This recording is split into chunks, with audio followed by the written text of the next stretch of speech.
you so much for finding time once again to join us on the Camnet TV Breakfast Show. We do apologize for starting the program a little bit late.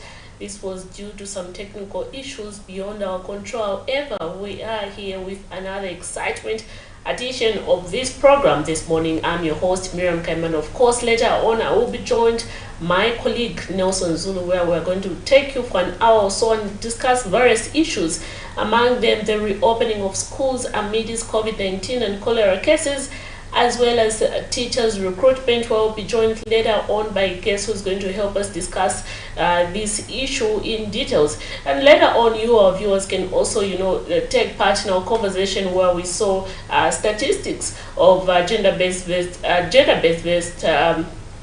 violence cases, amidst which we did see a statement from the police yesterday saying about 11,000, on the first quarter was recorded. So we have seen that, GBV cases have continued to increase. A very, very, very sad situation, especially in our compound. But anyway, before we go direct into looking at those issues, let's just get direct into our health corner and just see what the doctors have for us this morning.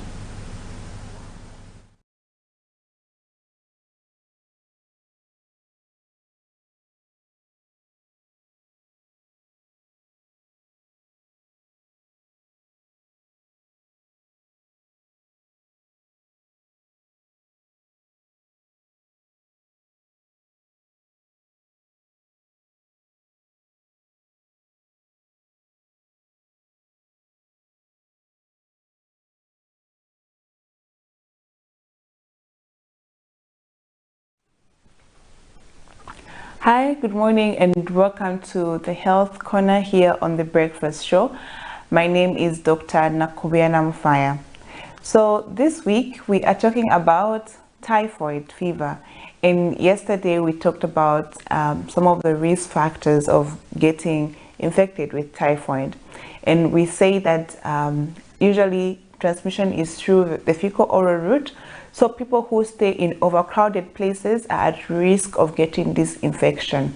So more especially those that stay with somebody who has the infection, the typhoid fever, or those that live near a sewerage and they drink water that is from the borehole or from the well. So these are some of the risk factors. The other risk factors are that people who have HIV or other infections like malaria or schistosomiasis can also get this bacteria because their immune system is very low, and so they are not able to fight off other infections. So today we'll talk about some of the signs and symptoms of typhoid fever. So how can you know, or how can you tell that you have typhoid fever? So as the name entails, usually they would have fever, and most of the times the fever progresses each day. So you might find that you have fever today, tomorrow the fever will be even more. So it's like the fever keeps on increasing each day that comes. So that is one of the classic symptoms of somebody who has typhoid fever. So they would have fever that keeps increasing every day. If you check the temperatures, you find that the numbers are increasing on each day. The other symptom is that they would have constipation. So it usually affects the intestines, so they would end up having constipation. So if they don't have constipation, they would have diarrhea. So it's either you have constipation or you have diarrhea. Sometimes the constipation might start first and then later you have diarrhea. So the diarrhea comes usually in the second or third week, and it's usually greenish, yellowish in color, and sometimes you might even find some streaks of blood because it might cause hemorrhage in the intestines. So it's important that you look at the type of diarrhea that you're having to be able to tell the doctors when they ask you at the hospital what kind of diarrhea you have, because it's important for them to be able to treat you and to diagnose you. The other symptom is that they might have weakness, they might feel weak, they might feel fatigued, they might also have other symptoms of coughing and just body pains, joint pains. So all these are some of the other symptoms that a person who has typhoid fever might present with. So I do hope you have learned something today. We're talking about the signs and symptoms of typhoid fever. So we say that they would have fever, which usually increases in temperature as days go by. So each day the fever will be increasing. Then also they might have constipation or diarrhea. Sometimes they might have constipation first and then later on they would have diarrhea. They might also have weakness, fatigue, body pains and joint pains. So if you are experiencing any of these symptoms, do not hesitate to go to the hospital as soon as possible. And if you know anybody who has some symptoms or these symptoms, make sure you take them as quickly as possible as well. So make sure you watch tomorrow's, where we'll be talking about how it's diagnosed and treated in the hospital. What are the treatment options for typhoid fever? Is it treatable? Are you able to get cured from this disease? So we want to know exactly how it's treated. So make sure you watch tomorrow again. Invite your friends and invite your family members as well to watch. And if you have any questions, you can reach out to me on Facebook at Dr. Nakubena Mfaya, or you can even watch the other episodes on my YouTube channel at Dr. Nakubena Mfaya. I'll see you again next time. Stay blessed and stay healthy.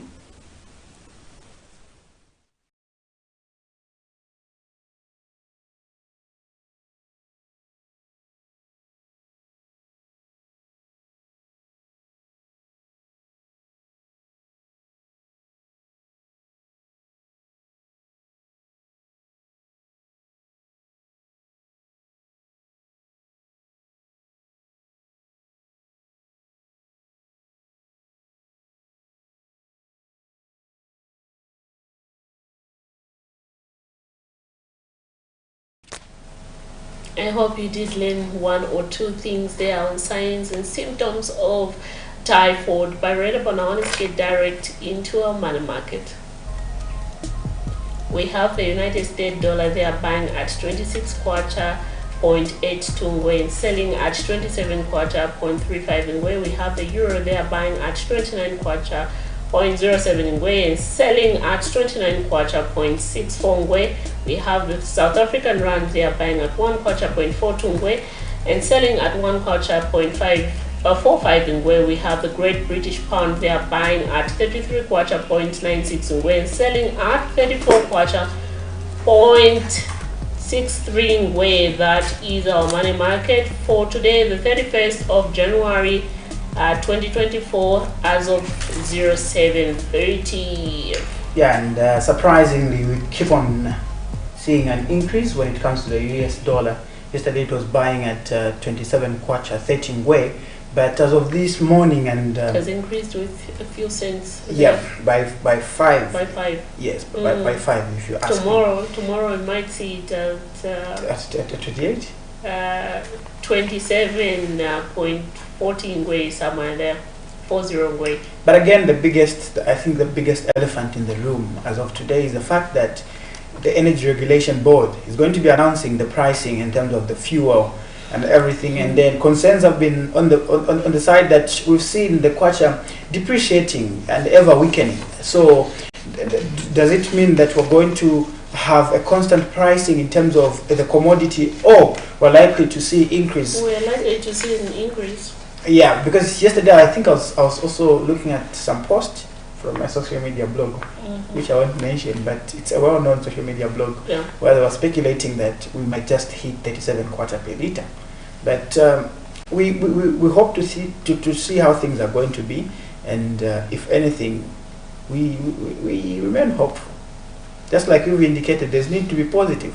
So we had 29, right? 29. So maybe an increase would be that of a marginal one, or maybe a reduction would be that of a marginal one, or maintaining the pricing of the commodity, just like we've seen in the previous months. And Anyway, moving forward, let's just get to zoom in some of the stories that made headlines in our news yesterday.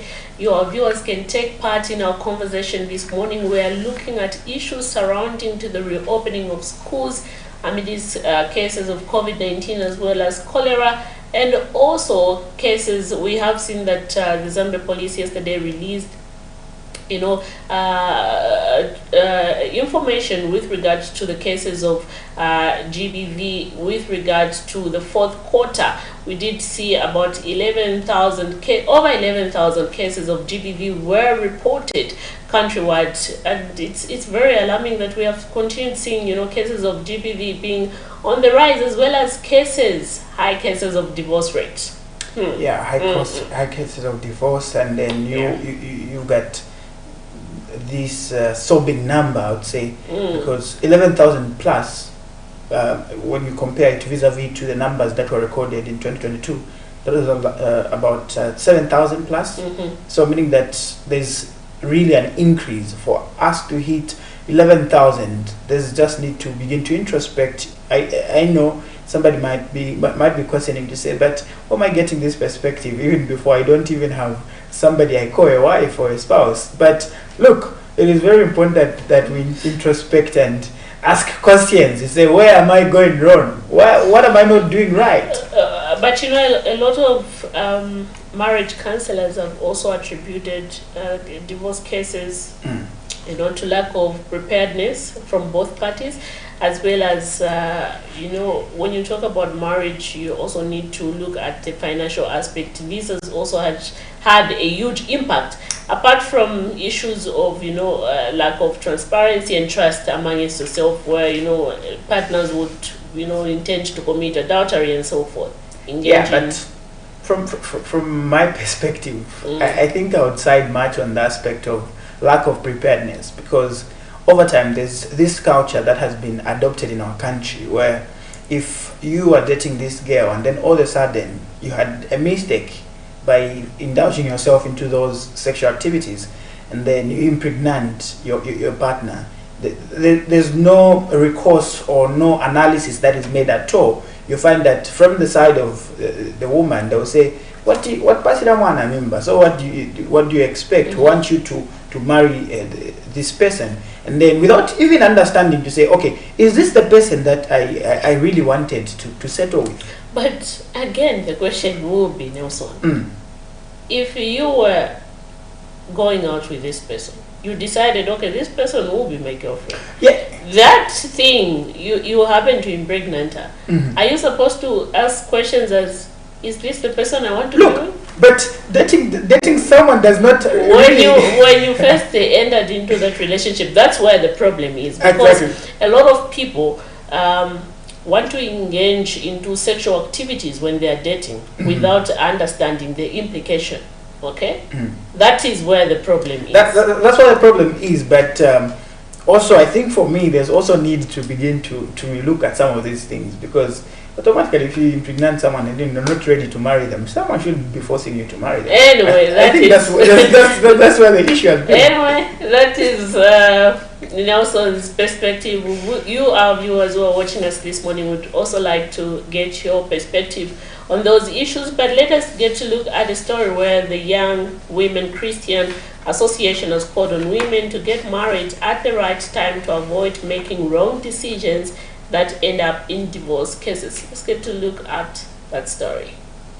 36,000 couples across Zambia filed for divorce in the year 2023. Within the period of 5 years, the divorce rate has doubled, and chances are high that the number of marriages ending in divorce might continue to increase. In 2020, about 20,000 marriages ended in divorce, of which 90% were customary or traditional marriages, and about 10% were statutory or civil marriages. A fortnight ago, Zambia Statistics Agency, ZAMSTATS, revealed that in 2022, about 31,000 plus marriages ended in divorce, and in 2023, an increase of more than 5,000 was recorded. It is for this reason Young Women Christian Association has called on women and men to get married at the right time to avoid making wrong decisions. In an interview with Camnet News, YWCA President Patricia Mubanga says the increase in divorce cases in the country is attributed to the lack of preparedness from both parties, gender-based violence, and various economic factors. Factors that are leading to this alarming number of divorces, and some of them which could be attributed to somebody just wanting a name of being married. They are not prepared to get into marriage, so they just want a name because they have some kind of peer pressure or being influenced by others or by friends, because friends are married, so they also want to get married for the sake of bearing that name of being called Mrs. And so this is breaking a lot of marriages, because one does not go into marriage with the right intentions. Because when God created the union of marriage, He blessed it. Ms. Mubanga says the country must invest in couple counseling centers and psychologists to help prevent the continued increase of divorce cases. One area we may be lacking in as a country is that we do not have quite a lot of couple counseling centers or psychologists that would counsel couples to be able to reconcile them together, so that we reduce or prevent these divorces. I think the way forward would be that through the psychological counseling society, we need to see a lot of practitioners that are going to be marriage counselors that would save a lot of marriages from breaking down. Marriage is a foundation for every society, and once it crumbles, so does society. Cherish Sibote for Camnet News, Lusaka.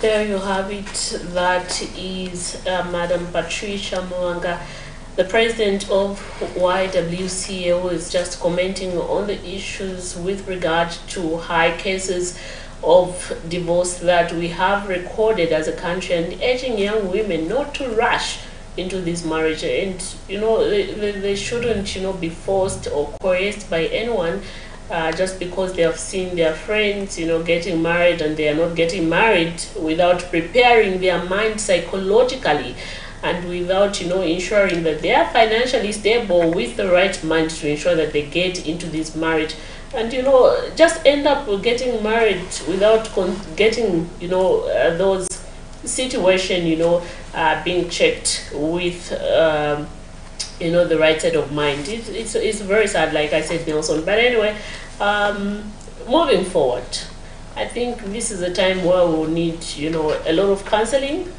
before people get married.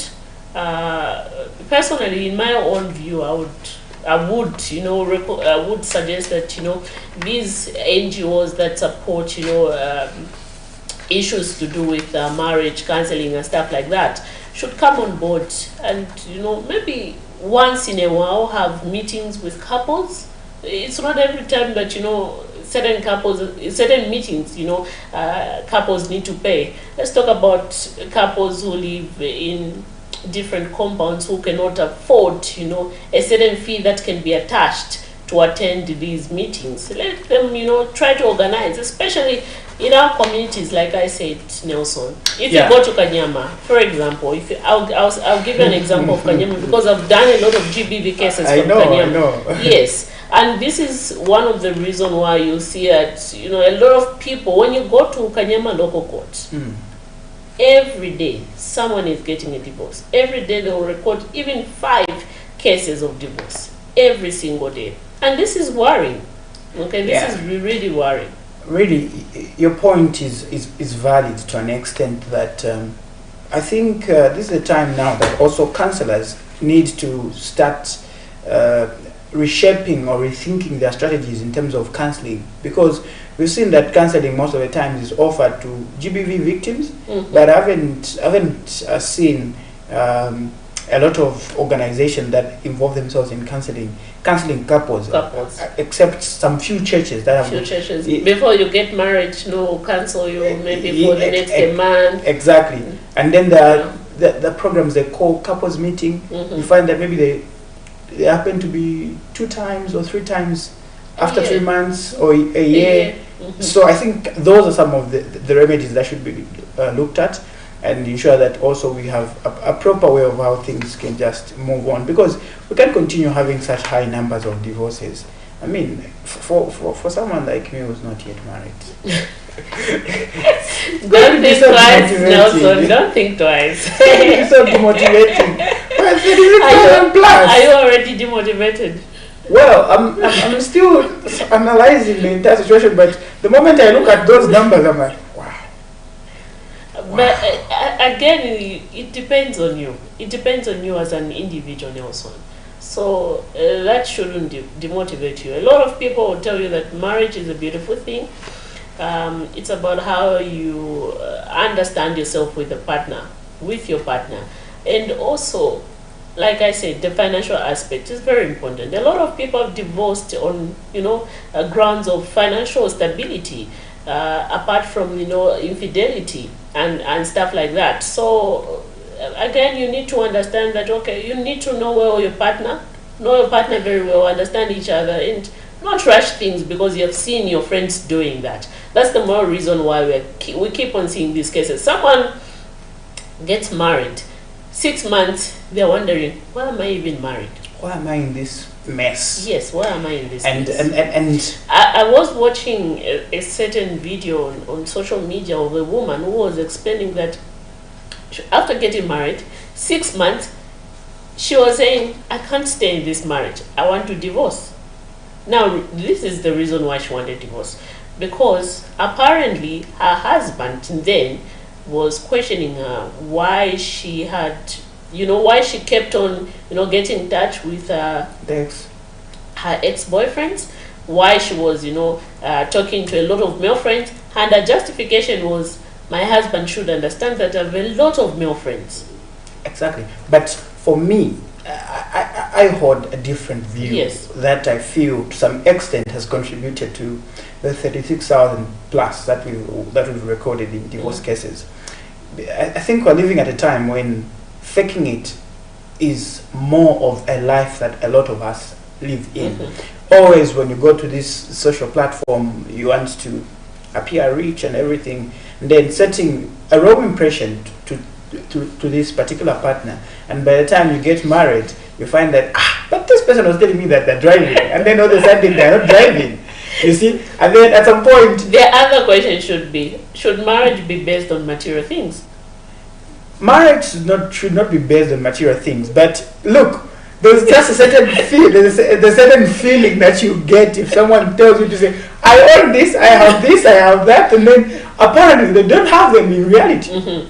That's why I said, you need to look at the financial aspect, because when you get married, you're not going to eat I love you every day. You need to look at, are you stable?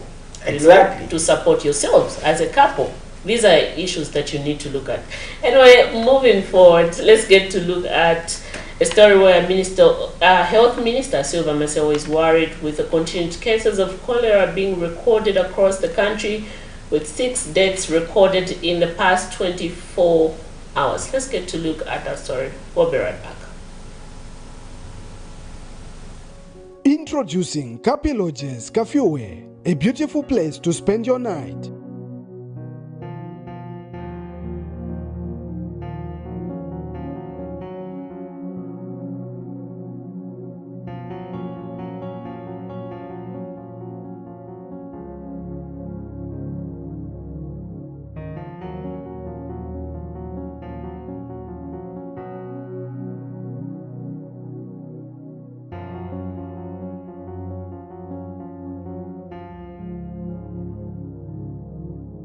At Kapi Lodges, We have affordable and comfortable rooms to meet your expectations. We are located along Kafue Road, Shimabala area.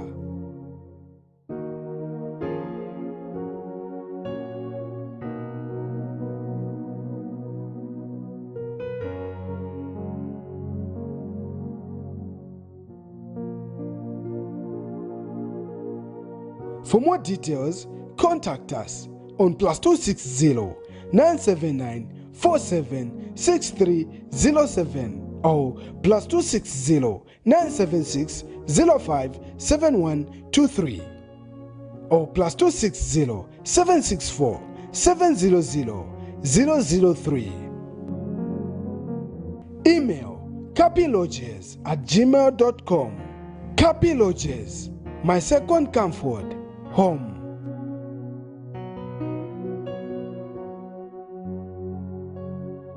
I also want to thank the communities in the hotspots, namely Matero constituency, Mandevu, Kanyama, and Chawama, for coming out to support government in our efforts to rid our communities and indeed our markets and also our general communities better than we found them, by them joining in the cleaning and also encouraging obedience of the rules that have been set by the health authorities. I also want to make an earnest appeal to members of the press to help us in this campaign. This issue is no longer a Ministry of Health issue. This is a national issue. And therefore, it will not do when members of the press who are supposed to be the informers begin to take a line which basically is inciting the people out there not to obey the instructions we are giving as health authorities and to begin to hide behind what you call consultations. Let me make this point clear. When there's an outbreak of a disease, we do not consult. As health authorities, we are supposed, in fact, just to move and close any facility or indeed any place that can cause death to the communities. So stop misleading the public. Help us. Help yourselves. Those were also updates as of the other day in terms of how we're faring on the cholera issue in the country. And as of yesterday, we recorded about 377 cases of cholera. And what is so worrying is that we continue to receive or record these numbers in high alert, simply so because 377 cases is really a huge number if you ask me. And if we're able to do something, we need to do it right now, because I feel this outbreak is here to stay, and we need to first of all understand how our environment looking like, what do we need to do, because obviously, regardless of having some improvements, because we had instances where we were recording about 700 cases in a day, 500 cases, 400 cases, and now at 377, it simply shows that there's something that is being done, but we can still do enough. So as of yesterday, about 377 cases were recorded with 10 deaths, as well as bringing the cumulative total to 15,947. And we've seen that due to these spiking numbers, we've also seen a lot of measures being put in place, such as the closure of bars, some markets, as well as postponement of schools. But really, it's all up to ourselves as citizens to ensure that we do the right thing and ensure that we prevent this outbreak further, because just like they say, cholera is a preventable disease. It all needs you and I to be hygienic, practice the high levels of hygiene, have all the sanitation standards that are needed within our homes. So drainage. And then later on you come, government, but who puts the dirty in the first place there? You should have your vote to an extent. Because I feel at times it's a truer thing. Are we just I don't care mind of people? For instance, I'm going to give you this scenario. I know of what is currently happening in Tendere, just behind Mahatma Gandhi ground. There's a place they said all the residents need to be putting their garbage there, and then after some point the CBE will come and collect that garbage and dispose it off where it's supposed to be disposed off. But it's been over 2 weeks, that garbage is still piling up there, and you've got residential areas just near the ground. So in that incident, do you blame the residents? Totally no, because the residents are just doing the correct thing. It's a two-way thing. They're doing the correct thing of bringing the garbage to a place where they've been told to say, bring them here. Once you bring them here, they pile up. We're going to collect them and dump them to a designated area. Yeah, like I said, it's a two-way thing. It's a two-way thing. We have seen situations where residents don't do that. They just dump anyhow. I've seen that in Mrs. Compound. Someone would just come with like a small bucket, like a small sack. They'll just dump the stuff there. And, and walk out like nothing happened. Because a lot of people in these compounds are used to giving, these, what do they call them, junkies? Yes. I prefer not to use that word because it's not really good. But yeah, they do that. They opt to give someone a 2 kwacha just to dump the garbage for them. But like you said in your preamble that, we have to look at issues of hygiene. It's up to us to ensure that, we keep this, our environment, clean at all times. But anyway, before we even move on to discussing our other various topics, let's get to look at a story where the Lusaka Magistrate Court has ordered the state handling the matter in which embattled opposition faction Patriotic Front Secretary General Raphael Nakachinda is facing 1 count of hate speech to expedite the case. Let's get to look at that story. The Lusaka Magistrate Court has directed the state handling the matter in which opposition Patriotic Front Faction Secretary General Raphael Nakachinda is facing 1 count of expressing hatred and showing hatred against President Hakainde Hichilema to make progress, for it has dragged since 2022. Magistrate Ida Piri says the matter has dragged on for 2 years now, and the state cannot bring a single witness to a court session considering the period of the matter. Earlier, Moses Kokela, 36, a peasant farmer from Kalumbila district in Northwestern Province, told the court that he felt injured by the alleged hate speech by Mr. Nakachinda.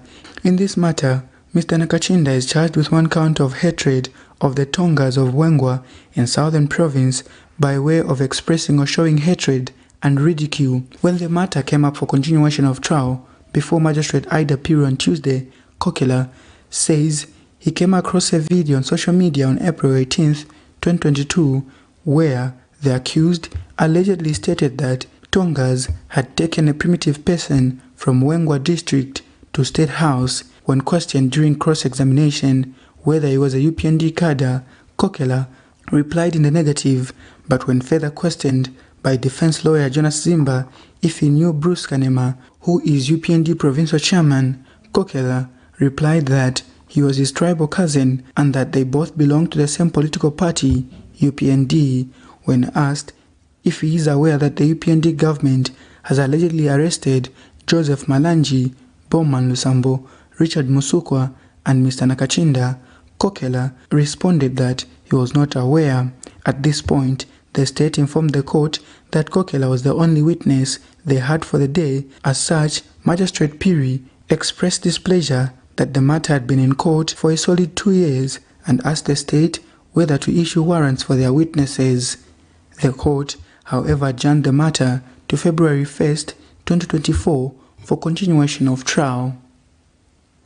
Nelson Zulu for Camnet News, Lusaka. A state witness, Morgan Mwanza, has told the Lusaka Magistrate Court that former Lusaka Minister Bowman Lusambo received a total payment of 115,645 kwacha when he was serving as the Lusaka Province Minister.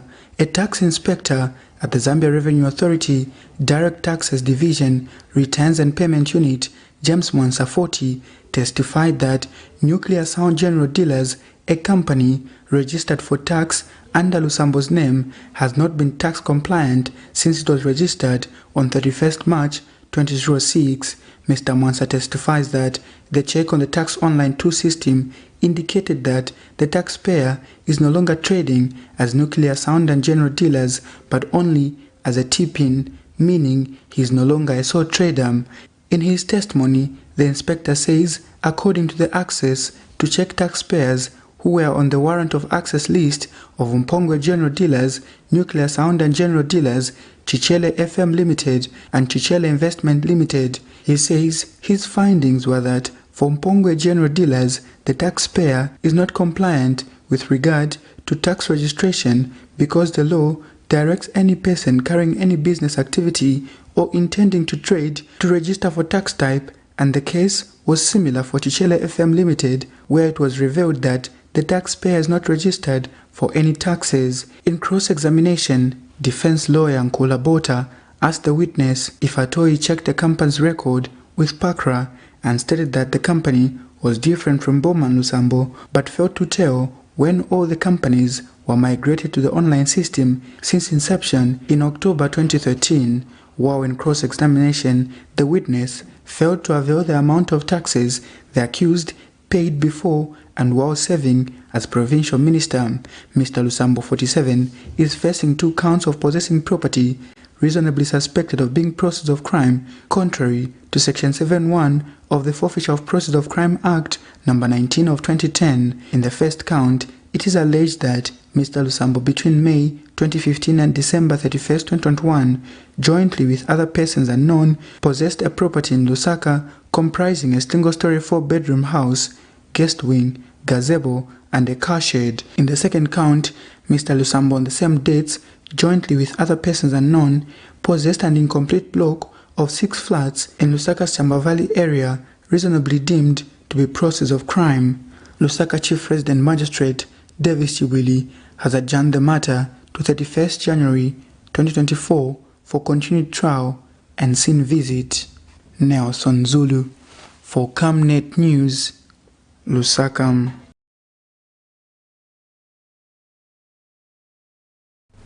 Thank you so much for still staying tuned to Camnet TV Breakfast Show on a Wednesday, where we'll talk nothing politics, policy, as well as governance, and we side much on the policy aspect as of today's interactions with the National Union of Private and Public Educators of Zambia in NUPE's General Secretary, Madam Charity Tembo, who joins us just to speak about issues surrounding the education sector and what do we need to do, what is their perspective on a number of issues that are happening currently. And I'm pleased to be joined by Madam Charity from NUPES. Good morning, Madam. Good morning. How are you? And how is the studio today? Good morning, viewers and listeners. Well, very well. Thank you so much for joining us, and we wish you a happy new year. I believe this is the first time you're joining us. True, and happy new year too. And to the viewers, of course, the happy new year too. First thing first, let's get to look at one topical issue that has been around the education sector, which is government deciding to push further the reopening of schools to February 12, 2024 in the wake of the outbreak of cholera. And other stakeholders have regarded this decision to be actually EU-timed, especially that most schools lack quality infrastructure. What is the perspective of NUPES in this regard? Where was NUPES? If anything, we would say that the issue of opening on 12th February, of course, it all depends with life. And here we are dealing with life. Life is key. That is both the learners and of course the teachers. We are representing the teachers, but of course the teachers too can't perform minus the learners. So the way government has moved in to say let us move the opening of schools to 12. With us it makes sense because we were of course following events and we were following, I would say, our parent ministry. This is Ministry of General Education, in a sense that last week they had embarked on inspecting the schools, especially in the key districts, Lusaka, being at the helm of cholera. They had gone around, and of course the findings are the ones that have made this whole issue to come to 12th February. So with that, we are saying not until everything is put in place, that's when possibly our schools can be ready to enter. Yeah, but at the bottom of this, or at the top of this discussion, in terms of reopening the schools being pushed further, the bigger question that a lot of citizens, a lot of stakeholders get to ask is, we saw the same situation happen during the COVID-19 period, and cholera has been a historical issue here in Zambia. Is it that as a country we're not able to learn lessons to ensure that we prevent ourselves for further emergencies?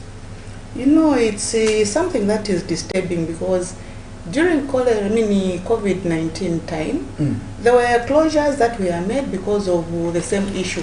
Even this time around, if we talk about cholera, it is all coming from the issues of being dead in a country. Of course, by this time around, this is historical, would have done better in terms of preparedness and all that. But now in an issue where you are just being caught up to say let us close because we've not cleaned up schools, there is this, it is actually embarrassing, you know, for a country like Zambia. When we go out, if anything, even the policymakers and others, they've traveled around, they know what is there, and we all know what it takes to be clean. So it is something that is embarrassing, but of course, going forward, we as NUPES, we are saying we need to prepare adequately. We know to say when rain season is coming, there are these cases, and these matters are supposed to be managed. So what we need to do is, we need to sensitize our people, that is the country as a whole. We need to sensitize even our pupils, because, you know, learners are very keen, you know, I would say stakeholders in this. The moment they get information from a teacher, they'll go home and teach you. Even you, maybe your siblings will come to say, no, can you wash your hands? Can you do this? So those are good ambassadors. So this should be done year in, year out. And like we wait for it to come as though it is seasonal, then that's when we move on. Otherwise, it's something that we need to prepare actually adequately. And possibly our view as NUPES, we are saying, come next year, or should we say this year, this year 2024 season, we shouldn't go through this. It is, I would say, disturbing. It disturbs the learning calendar, and it disturbs a lot of things. Apart from that, it also takes away lives. How many lives have gone out of the same cholera? Many lives have gone, which is, I would say, it's sad. And may other souls rest in peace, those that have gone. As NUPES, you have been vocal on the need for teachers' recruitment. We did see that when the United Party for National Development formed government, they did recruit about 30,000 teachers. And now we have seen another recruitment of teachers. Let's talk about the benefit of teachers' recruitment. Well, I think that was the other year. We saw the UPNE government when it came in to say they will employ about 30,000 plus teachers. And of course, I'm sure you and I, we were all shocked and we were wondering whether this would happen. And it really happened. So with us, we were elated because this was actually speaking to the pupil ratio teacher that is there. Because out there, a teacher would even manage more than 50 pupils, even 100 pupils in a class. But the moment the government employed 30,000, we thought this will manage the gaps that were there. And this is good. But then it has also continued. Recently, they've of course recruited. This is 7,221, if I'm not mistaken. Yes, that is the number that has been, employed. Of course, this is emanating from the 2023 budget. But again, this year again, they will employ about 4,500. If anything, last year they were supposed to employ 4,500. The additional 2,000 plus, those are just mere replacements, replacing the retirees, and of course those that have died. So with us, this is okay, and this is very good. But of course, all what we want to see is delivery and professionalism, of course, amongst our teachers. When you talk about delivery and professionalism, one thing we have seen, government has been very vocal of is most of the times when you deploy these teachers in these rural areas, you'll find that they want a transfer and come back to Lusaka. But we're talking about the impact this can have on the child learning in these rural areas. Well, the impact, of course, is well known. This child will lose out. Having a teacher in a class every time, that is beneficial. Remember, we are preparing these children for tomorrow. They are the ones that will keep us. They are the ones that will develop this country. So if we deny them education, then we are denying them the future. So with us, such cases, remember there is also a policy that, of course, His Excellency had pronounced. This is reuniting couples. So many who have gone, others are coming in the name of going to their spouses. And we can't stop them because today, definitely, imagine you are there, maybe in Chipata, you are working, maybe yourself in Chililabombwe. how do you manage possibly your children, your income, and a lot of things. If anything, these are the things that are even maybe, resulting into GBV, because there is mistrust. What is happening in Chidilabombo, the other partner in Chipata won't know, or maybe Southern Province won't know. So reuniting couples is something that we've embraced, because people are supposed to be together. That's how it's supposed to be. You two can be part of the conversation by simply giving us what your thoughts are in terms of the issues that we're discussing this morning. And in the studio, we're joined by General Secretary from NUPES, Madam Charity Tembo, just to help us understand a lot of issues that are happening in the education sector. And one thing that also is of concern as at now is that we've seen that Zambia wants to go the route of Ghana, Sierra Leone, Philippines, as well as America, among other countries, in introducing licentiate exam, especially for teachers. We've seen this happen against health practitioners in Zambia, being regulated under the HPCZ and everything. But why now? Why should we begin to licentiate these teachers? Is it going to be everyone that is going to be required to have this license? Is it about those that are already in the system, or those that are about to join the system? Well, I'm happy that you have brought in the issues of Health Professional Council of Zambia and LAS. Of course, we can benchmark within, despite having Ghana and other countries, doing it. Of course, with Teaching Council, would say they've even delayed to do that, because this one is basically supposed to be managed to the recruitees. These are newly entrants in the teaching profession, and once this is conducted, it is all about testing their competences. Are they competent? Are they able to do this, that? But then this time around, if we say that they start, maybe the only thing that the registrar, of course, and the entire Teaching Council of Zambia should talk about is the how part. How are they going to do it? Is it going to be done by them? Is it going to be done by somebody, or what? Or are we saying these things should be managed within their universities as they graduate, or colleges? So the how part is what is supposed to be disclosed to us. And not only that, even the content of these exams. Remember, these are exams, and if anything, these exams are supposed to be examinable. And should we say, maybe the topics are well known, they can be crafted into tertiary, syllabi, so that every student, whilst they are chained out, they are known of clearing whatever is involved. Unlike where you've cleared, you've graduated, again you're subjected to this exam. Being tested is not something that you can get used to. I don't know if it's you. It's every time it's new.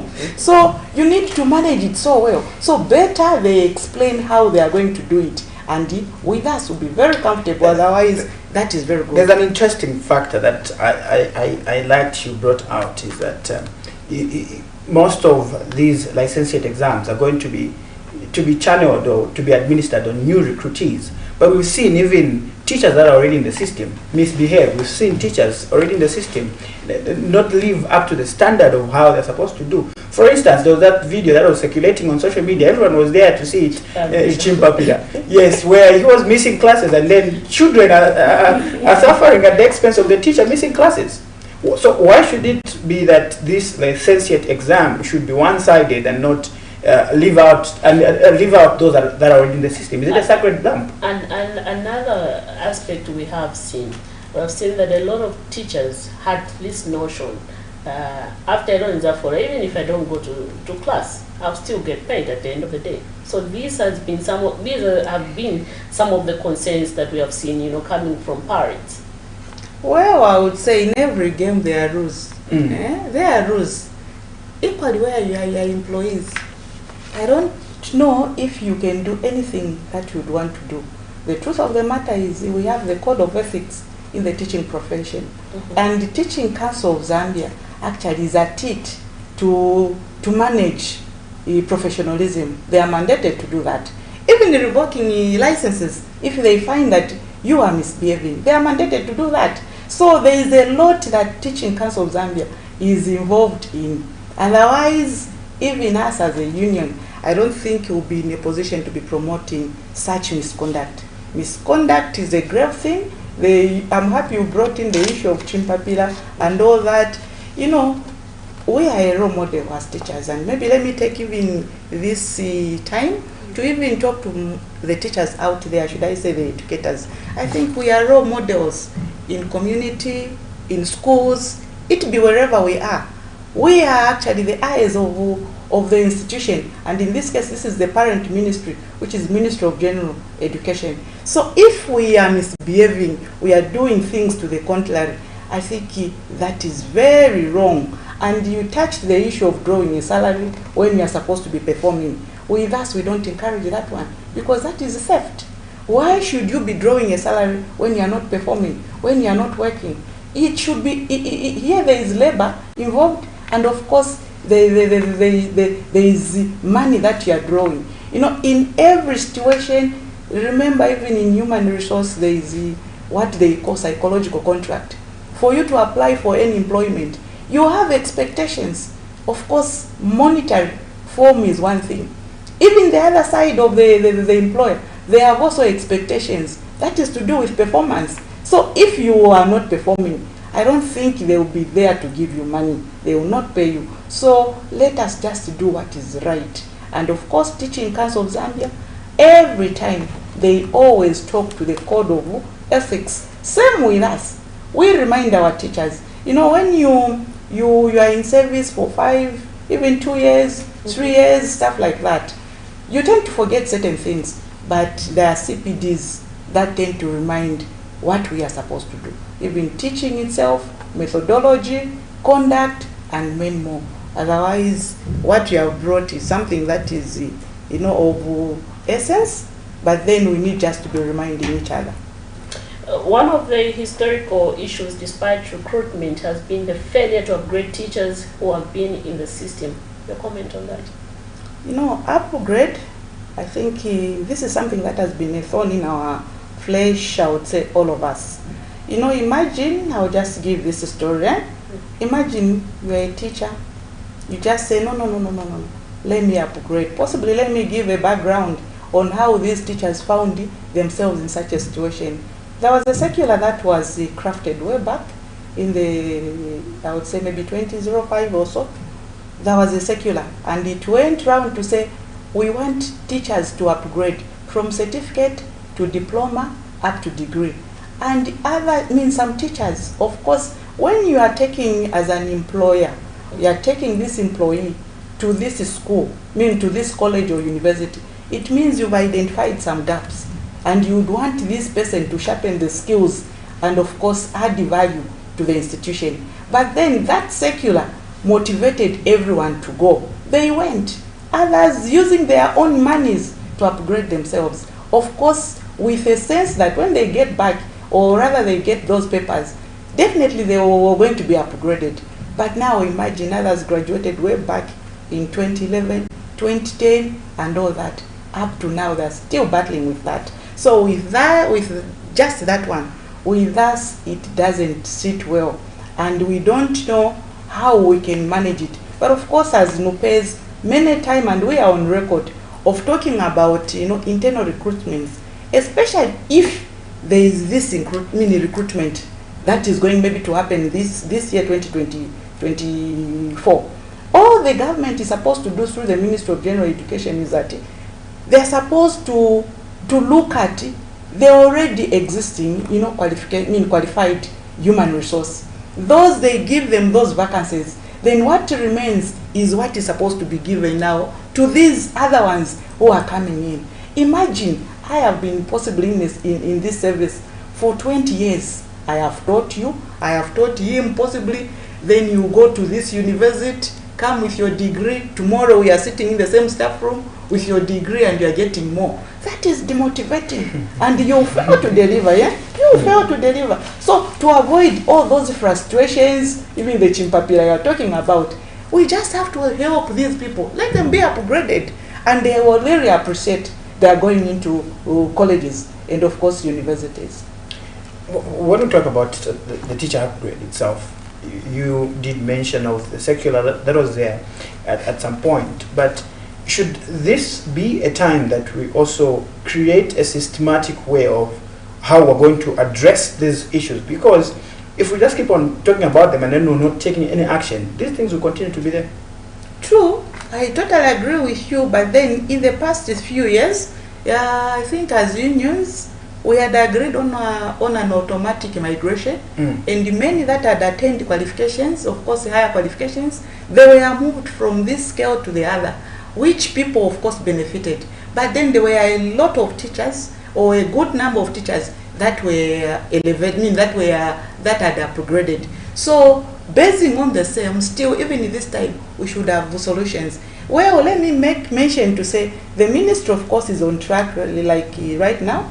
So far a mention of 1,000 plus teachers have been upgraded in the name of promotions. One is promoted like maybe as HOD and all that, other senior teachers equal to their qualifications, which is good. But now if we look at the numbers are not okay.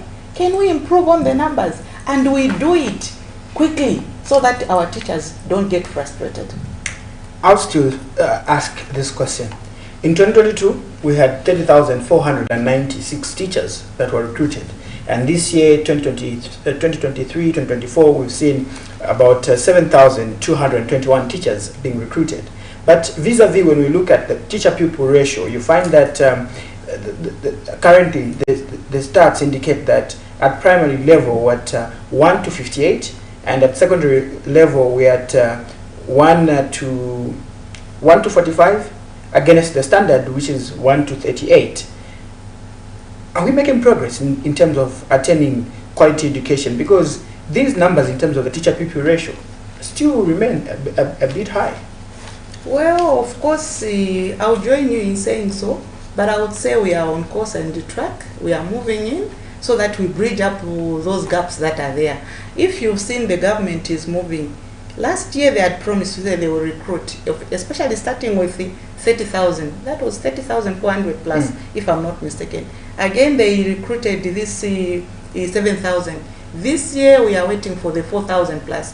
So we are somehow moving in to bridge up. But remember, let us also not forget the issues of free education. Actually, these are the issues that have brought in these ratios. But one day, we pray we should meet, because we can't say, let us just restrict education to a few. Education is for all. And remember, we need to promote the sustainable development goals, especially the number 4, which speaks of the education for all. So we just have to make sure that by 2030, literally we need to attain this. Talking about free education, I want to get your perspective on this. Let's talk about the generation that we will have, let's say 30 years from now, looking at the current situation that we are in, that government has ensured that every child has access to education. Back then, we'll find that a lot of people did not, attend school because of certain challenges. They didn't have fees and stuff like that. But we're talking about a generation that will be able to understand about, economic issues, governance issues, and so on and so forth. Let's talk about the benefits.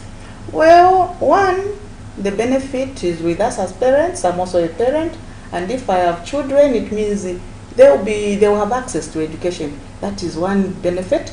Even if this woman, selling tomatoes, who have at least educated children. So if those, I would say, they are. But remember that these children are not going in different classes. They are going in the same classes and be taught by the same teachers who are qualified. So even at sharing the information, it is equal. It is equal. So when they go into the universities, still they'll get the same message and the same education, meaning they'll be able to add to our development. So coming to the year that you mentioned, definitely the children will be of a sound mind.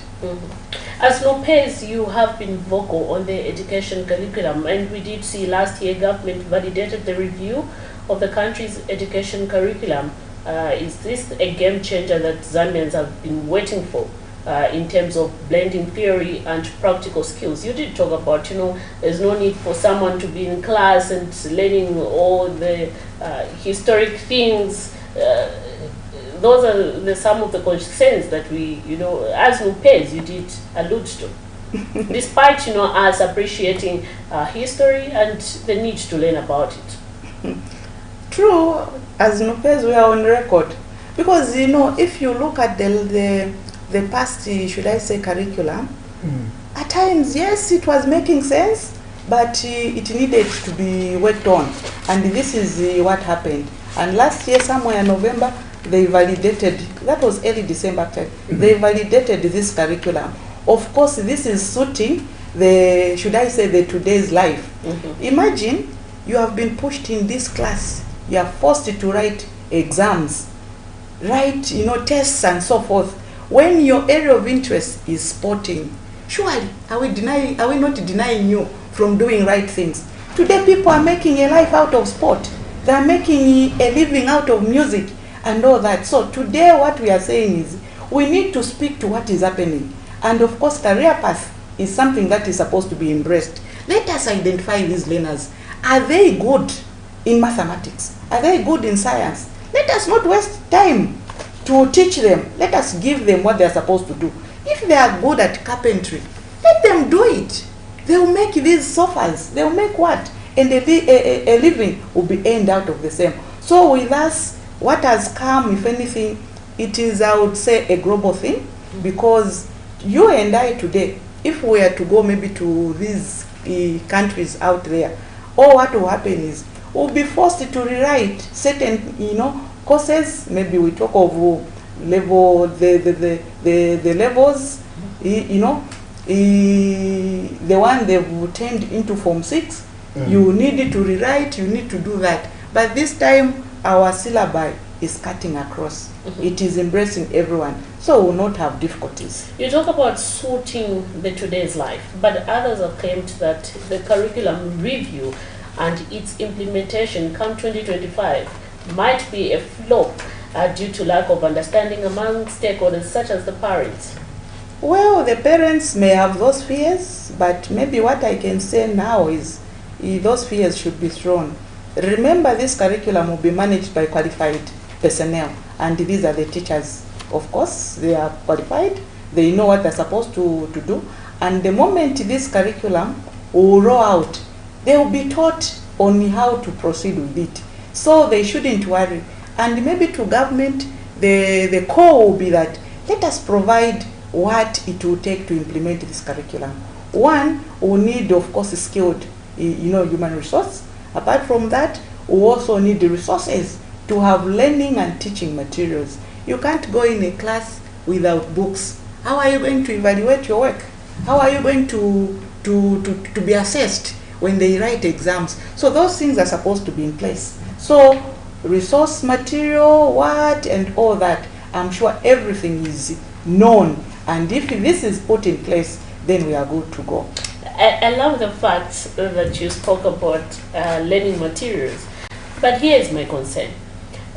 We have pupils nowadays learning about computer lessons. But when you go to these rural areas, you find that the child has never even touched a mouse. They do not understand anything. It's just the theory part and not the practical part. They don't know how a computer looks like. They don't.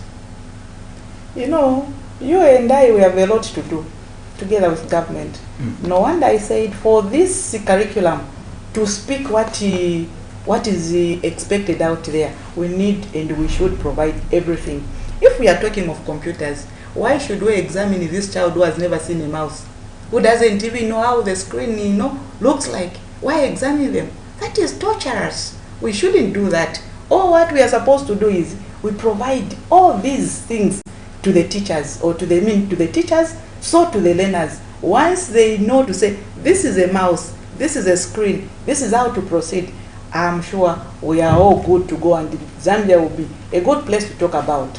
I'm sure you've heard this notion even from different circles of life, where they've said, in Zambia we do have good policies on paper, but when it comes to the implementation aspect of it, we are really below par. We are far from implementing those good policies.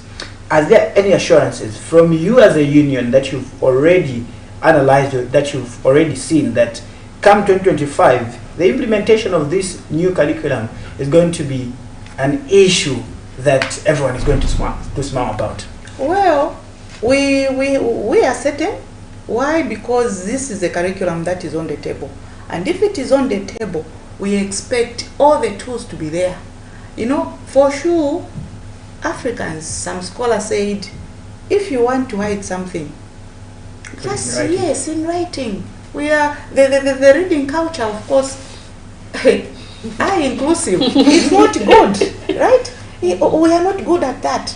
All what we want is to run to things that will give us money there and then. But the truth of the matter is, if things will be put in place, I'm sure and I trust everything will be managed. Even as we get to close, I would like to get your comment in terms of, we've seen that in rural areas, even when it comes to issues of teacher recruitment, others have claimed that there's no aspect of gender balancing. Others have claimed that most of the times some rural schools also are left out in terms of having a huge chunk of teachers going there so that they provide services. Okay. Maybe before I respond to that, let me not sound as though I'm a spokesperson for Teaching Service Commission, the employer. If anything, when they were managing the adverts and all that, all stakeholders were brought on board. And when they were brought on board, people were advised to recruit from where they are comfortable. Say if I'm comfortable to work in Kaputa, then my application was supposed to go there. If it was the Chipata, it was supposed to go there. And even when selecting, in Zambia, we have 116 these human resource management committees set by the Teaching Service Commission, of course, under the decentralization policy, which has a very good composition. They were able to receive those applications, looked at them, those that were qualified, they were picked. So even this time around, yes, the postings can be, no, these have gone this side, people have gone this side. But as far as we are concerned, and all we know is, people were picked according to the way they had applied. Before we even wrap up, I want you to conclude, but also respond to one of the issues also pertaining to the teacher recruitment that has come out, in the sense that we've seen a lot of teachers that have been left out complain that, you see, I completed my profession in the year 2010, but surprisingly, my neighbor who just completed in 2021 has been picked.